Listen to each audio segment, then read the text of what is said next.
Hi everyone, welcome back. This is just Shawnee, and today we're gonna be watching TikTok scary stories. And y'all peeped the merch. Y'all peeped the merch, honey. I drew this a long time ago and I put it on a shirt and I absolutely love it. It turned out great. Absolutely great. Go ahead and cop this merch now. The link is in the description. If you haven't already, go ahead and hit that subscribe button, hit that like, and ring that bell so you'll be notified every time I post a video, which is every day. So join the club. Let's just dive in. Let's do this. This is my time to shine. Whenever I tell this story, it's like 50-50 people believe me or they don't believe me because how kind of crazy it is. This takes place when I'm in 7th grade, so I'm about 13, and I was at my dad's apartment. At the time, my parents were divorced. They got divorced, and they got remarried to each other. So divorced, or married, divorced, remarried. They're together now, so there's that. But they were divorced at the time, so I was at my dad's apartment, and it was a very old apartment. Like, it wasn't like an apartment building, it was an old house that someone just turned into apartment units.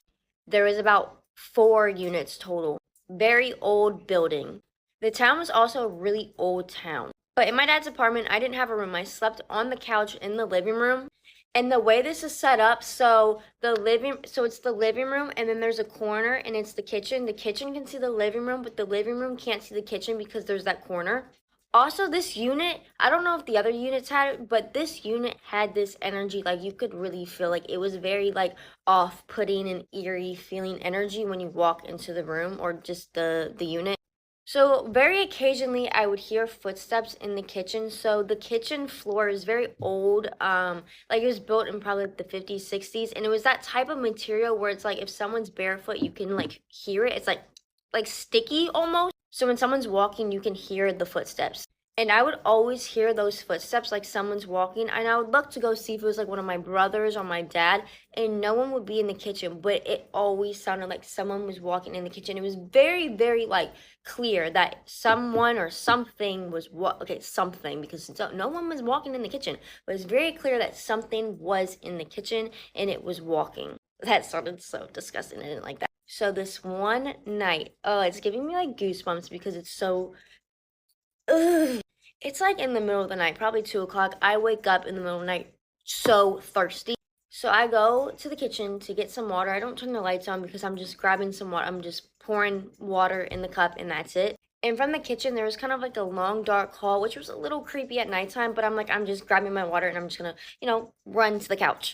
So that night, I had my hair in I know you're not supposed to do this, but I was 13. I had my hair in a really, really, really tight bun. This is how I do my buns. Like I take it and I literally like wrap it so tight, and I would make this so it's probably why I have a big forehead, but I would make it so tight, and then I would take like 2 hair ties and wrap it very, very, very tightly. So I struggle to take my hair out. I get my water, I turn around and I go to the living room, and my back is facing that like dark hallway. So I'm walking back and my back is faced towards that wall. So I'm walking to the living room and I feel something pull. Like I don't feel something grab, but I feel something pull my hair, like my head like jerked back. Like it was like that. Like it was like something went like, oh, my neck cracked. But it was like someone went like that, and my hair just completely falls out. Like my hair fell out of the bun, and it was in such a tight bun that even I struggled with it. So if something like it, so I run into the couch and I just start screaming at the top of my lungs, and my dad comes out. I told him what happened, and he was like, whatever ghost is here, if you're not paying rent, get out. And after that, we didn't have really any issues. I didn't really hear the on the kitchen floor anymore. I did feel the energy, but after that, nothing happened. Bro, tell me why that person behind them that was moving the bag, I was just like, is that a ghost? Like, it threw me. I was like, who's that in the bag? And I realized it's a real person. Like, they're really there. Yeah, I had to get that together first. But friend, clearly that ghost knew you wasn't black, because if that ghost knew, if that was a black woman, that ghost touched that black woman's hair, oh, that's fighting actions. Don't touch my hair. What are you doing? Why are we doing this? I thought it was hilarious that her dad was just like, if you ain't paying rent, you gotta go. And the ghost was like, peace, I ain't paying rent, what you doing? That's what we not gonna do. I'll be out. Okay, cool, fine. It'll be something. The ghost was like, money, threw money on the table, like, there you go. No, friend, I don't think I did. I think I think we always had night lights in their house. I still have a night light in my bathroom now. So yeah, always had night lights. Um, I do walk in the dark, I guess, because it's my house, so it's just like I can see what's going on in the dark. But if I felt like an eerie feeling, oh, you best believe all the lights gonna come on. So yeah, friend, be careful. I'm glad it stopped after your dad was like, "You got some rent money? I put 5 on it." 500. Because what we doing? You can't stay here. You can't be a visitor if you ain't paying no rent, honey. Like, what we doing? About 15 years ago, I worked in a restaurant that was inside of a house. The house was about 100 years old, maybe a little bit more. It had been built originally for the first mayor of that town, small city. I don't know how long families lived in that house, but by the 80s, it had been converted to a restaurant, a somewhat well known French restaurant, which was led by a well known French chef. It sat vacant for a while after the restaurant closed and was purchased by the owners that I ended up working for in early 2008. And by the end of 2008, we opened the restaurant, and I worked there pretty much from the day it opened. When it had been converted to the first restaurant, the about a third of the house had been converted to a restaurant kitchen, but the rest of the house was still very much a house. So you walked in the front door, you entered into a foyer. There was a hostess podium. There were benches and chairs for people to sit and wait for their table or to have like a cocktail or an appetizer. You would walk through a giant entryway and then into a very large dining room. I think it had originally been a formal living room. The bar was on the far end of that dining room. It shared a wall with the kitchen. There was a staircase with a landing, and then around the staircase, there was a somewhat smaller dining room.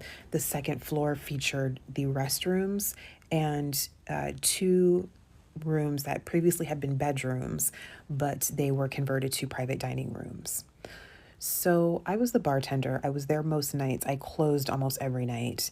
And so I was often there by myself for anywhere from, an hour and a half to 2 hours. There was a lot of side work, stocking to do, prep, and a lot of glassware to polish.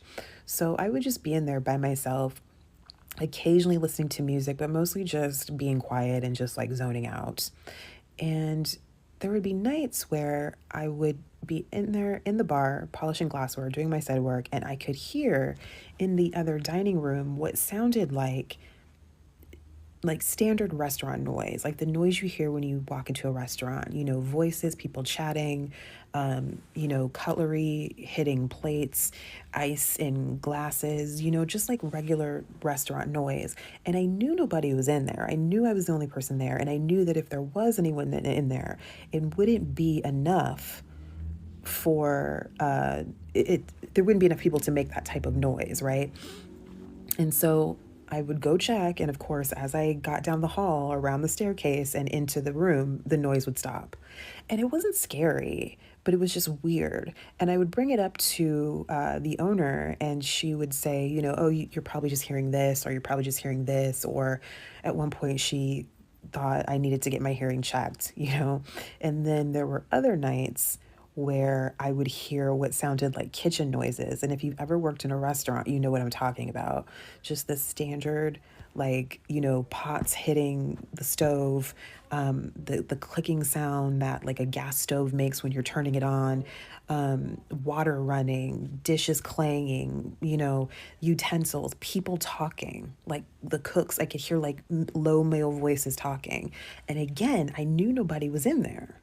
And I would be behind the bar most of the time doing that closing side work. And so the bar shared the wall with the kitchen. So it was even clearer. The kitchen door was right there.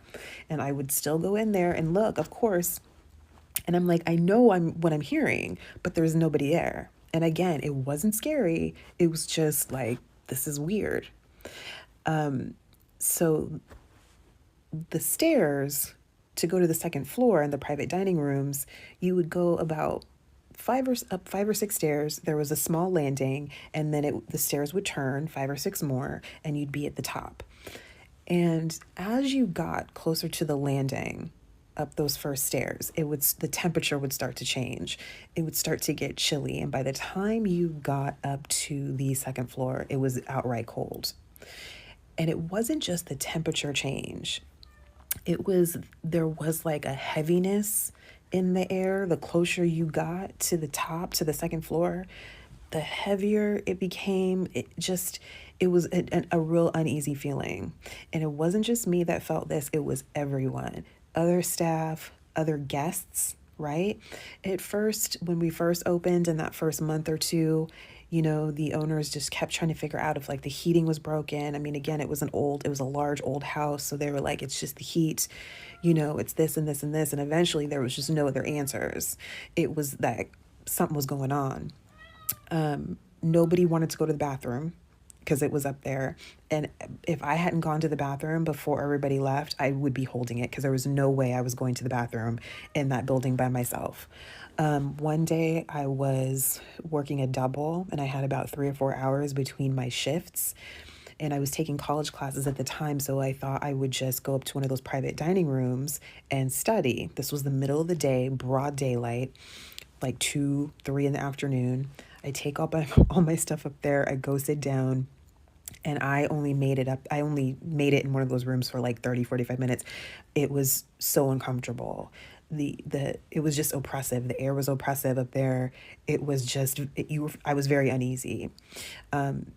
People would, like large parties would make reservations. They would dine up there once or twice, and then they would ask, to be seated in the dining room. And we didn't have room for large parties in the dining room downstairs.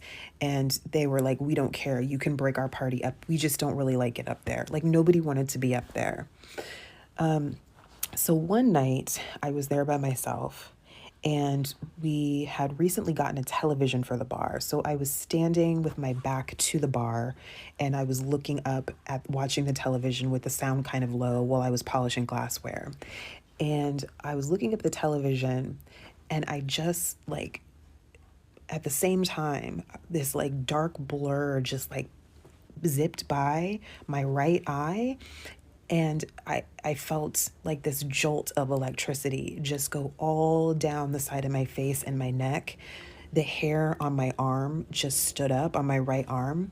So I turned and looked and I was facing that large entryway that I mentioned that was connected to the foyer, and I didn't see anything, but I just knew like something else is here.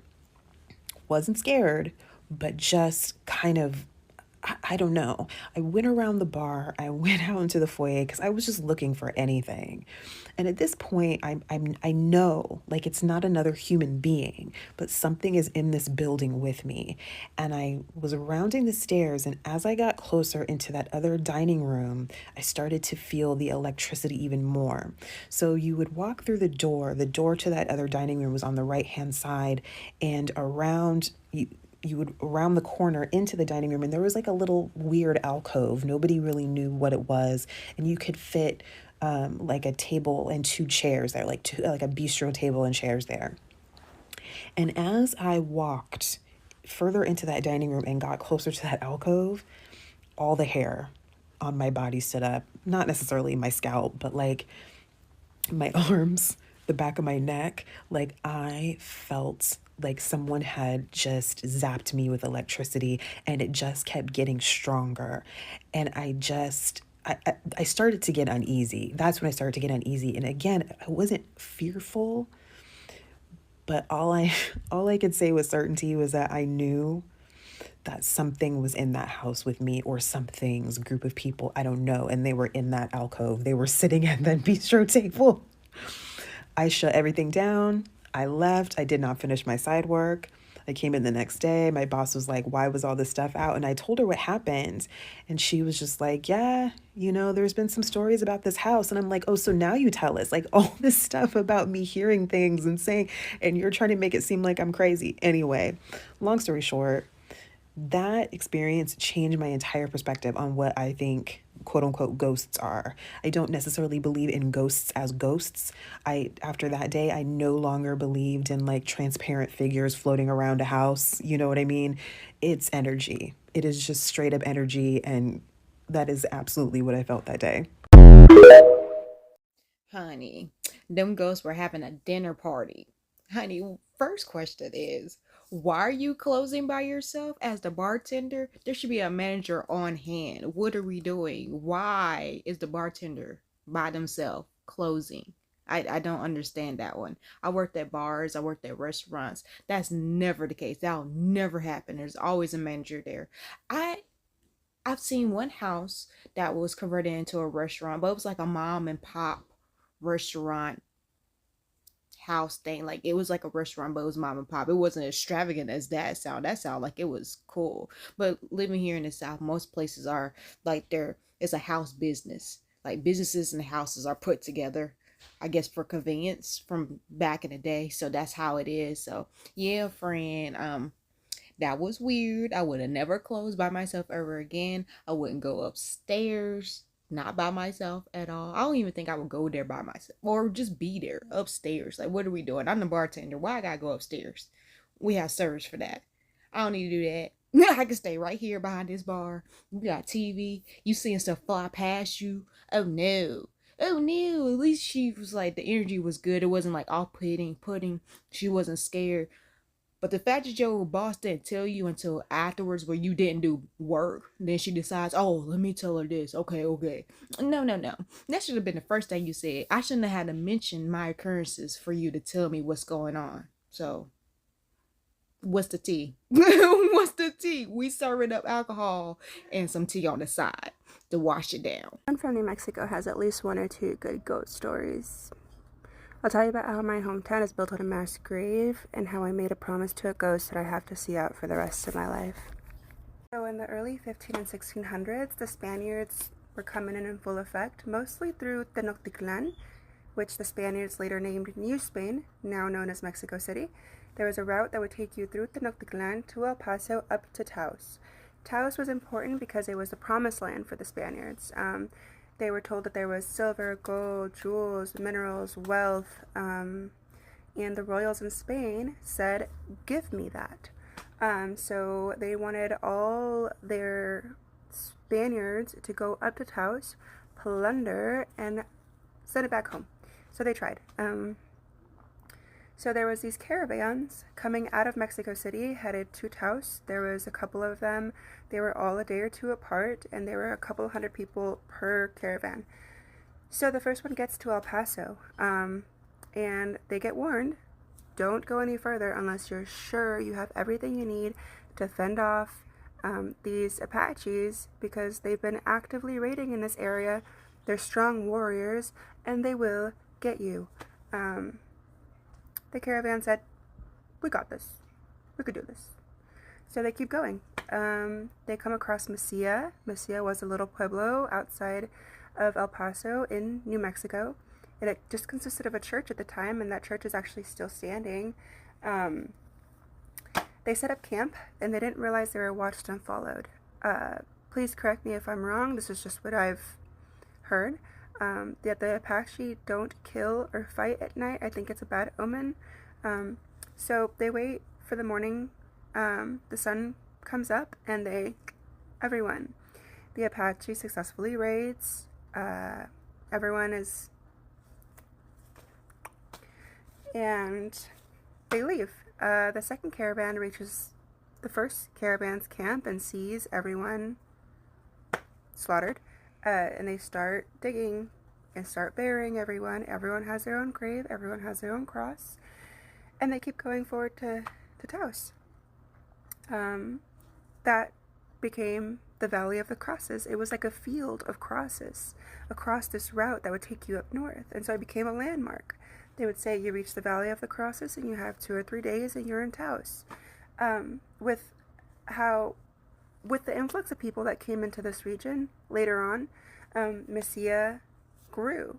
So they were forced to build onto this mass grave just to be able to accommodate everyone. And that town was named the City of the Crosses, or Las Cruces. So that's where I'm from. I'm from Las Cruces, New Mexico, and this town is built on a mass grave.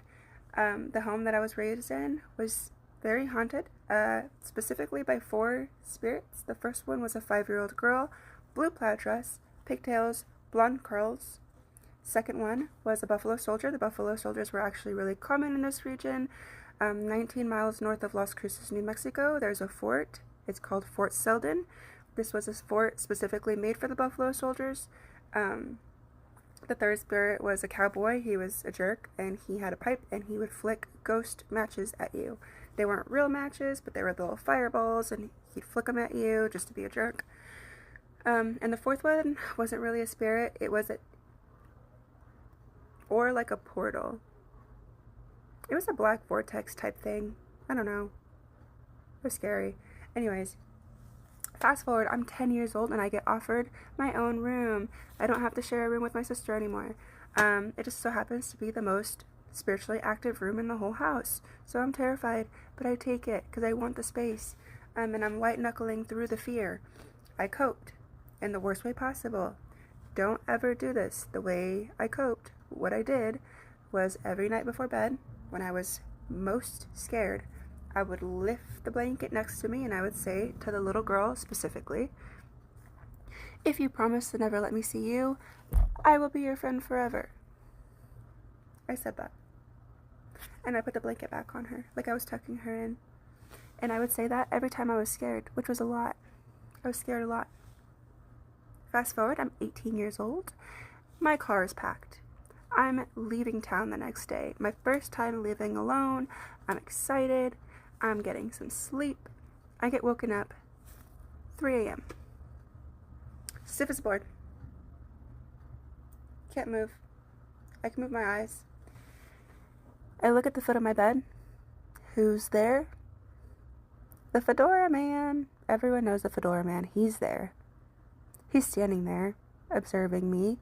Casually, non-threateningly, but clearly was him. He never has any real detail, just like a silhouette. But I saw his fedora, his suit, sharp-dressed man, standing there observing me. But what really got me was that while I still couldn't move, there was a little faint whisper in my ear that said, "Please don't leave me." My stomach imploded. I died 1,000 times. I was so scared.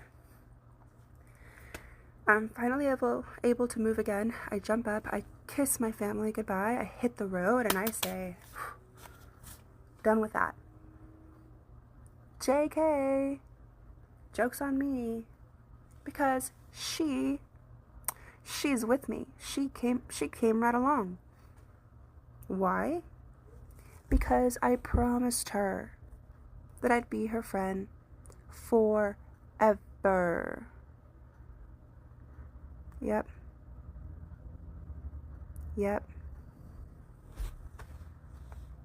I'm thankful she's not like a bad spirit. She's good. She's on my side. She really is. But don't ever make promises to ghosts, because they'll make you follow through. I mean, it's not like they have anything else to do. Like, wow, Fred, no. I don't even like the friends that are alive, honey. The friends that are here on Earth that are leaving, breathing, in the flesh. Like, I like my space. So yeah, Fred, I'm not about to make no friends with no ghosts. That is like a forever thing. Like, that's silly. Like, we can be friendly, but we're gonna keep this here. Like, don't go on past anywhere else. Just right here. In fact, we can't even be friends. I'm sorry, no offense, no nothing, but you a little scary me a little bit, just a little tiny bit, friend. We can, nope, not even friend. Not even person. Ghost. So no, I cannot imagine why. Well, she said she was scared. But I feel like if I was scared, I don't know.